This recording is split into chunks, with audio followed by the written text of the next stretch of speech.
السلام علیکم ویورز، ہماری آج کی کہانی ہے ایک فقیر کی کہانی۔ میں بادشاہ کا لڑکا ہوں۔ میرے چچا بھی ایک علاقے کے حاکم تھے۔ مجھے چچا کے ہاں جانے کا بہت کم اتفاق ہوتا تھا، بلکہ ایک بار میں اپنے والد سے اجازت لے کر چچا کے ہاں گیا۔ وہاں میرے چچیرے بھائی نے بہت آؤ بھگت کی۔ وہ میرا ہم عمر تھا۔ چند ہی روز میں ہم بے تکلف دوست بن گئے۔ ایک روز میرا بھائی کہنے لگا کہ مجھے تم سے ایک کام ہے، اگر قسم کھاؤ کہ کسی سے ظاہر نہیں کرو گے تو میں تم سے کہوں۔ میں چونکہ اس سے مانوس ہو گیا تھا، اس لیے بے تکلف قسم کھا لی۔ وہ کہنے لگا کہ اچھا تم یہیں ٹھہرو، میں ابھی آتا ہوں۔ تھوڑی دیر میں وہ ایک نوجوان حسین لڑکی کو ساتھ لیے ہوئے آیا اور مجھ سے کہنے لگا کہ تم اس کو فلاں باغ میں لے چلو اور میں ابھی آتا ہوں۔ میں اس لڑکی کو لے کر اس جگہ پہنچ گیا جہاں سے اس نے کہا تھا۔ تھوڑی دیر میں وہ ایک ٹوکری میں کھانا اور تھیلے میں پانی لے کر آ گیا۔ پھر اس نے ایک جگہ سے زمین کھودنی شروع کی۔ کچھ کھدائی کے بعد ایک دروازہ نمودار ہوا۔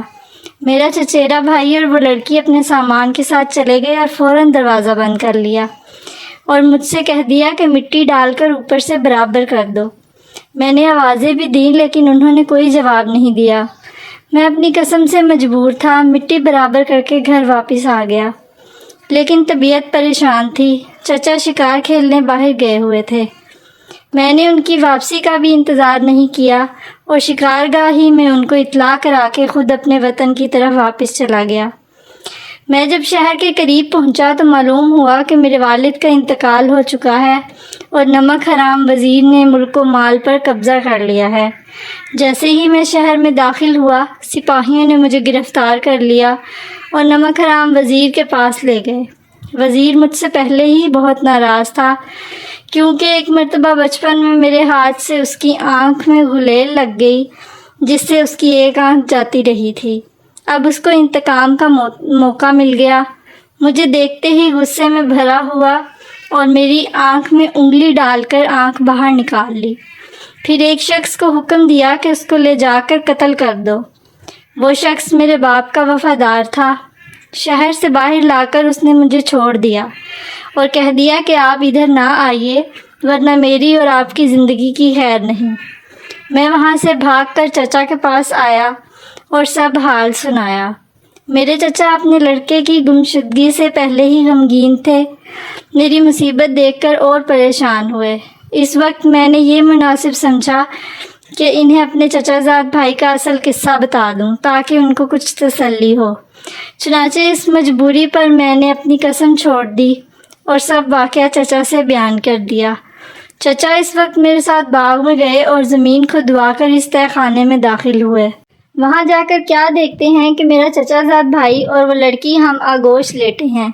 قریب جا کر دیکھا کہ دونوں مردہ تھے۔ میرے چچا نے غصے کے عالم میں کہا، اچھا ہوا دونوں مر گئے، دنیا ہی میں ان کو سزا مل گئی اور قیامت کے روز بھی دوزخ میں جلائے جائیں گے۔ میں نے حیرت سے چچا کی طرف دیکھا کہ ان کو غم سے زیادہ غصہ ہے، تو وہ کہنے لگے کہ یہ بدنصیب لڑکی جس کے ساتھ یہ پڑا ہے یہ اس کی حقیقی بہن ہے۔ مجھ سے پوشیدہ اس نے یہ تہہ خانہ تعمیر کرایا ہے اور پھر تمہیں دھوکہ دے کر اپنی بہن کے ساتھ یہاں آ گیا۔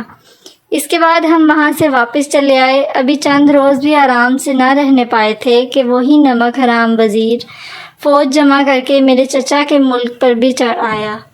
ہمارے پاس ساز و سامان بہت کم تھا، فوج بھی زیادہ نہیں تھی، اس لیے شکست کھائی۔ میرے چچا بھی لڑائی میں مارے گئے۔ مجبوراً مجھے وہاں سے نکلنا پڑا۔ اب دنیا میں میرا کوئی ٹھکانہ نہ تھا، اس لیے میں نے فقیرانہ وضع اختیار کر لی اور جگہ جگہ پھرنے لگا۔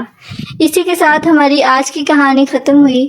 ہماری کہانی پسند آئی ہو تو ہمارے چینل کو لائک، سبسکرائب اور شیئر ضرور کریں۔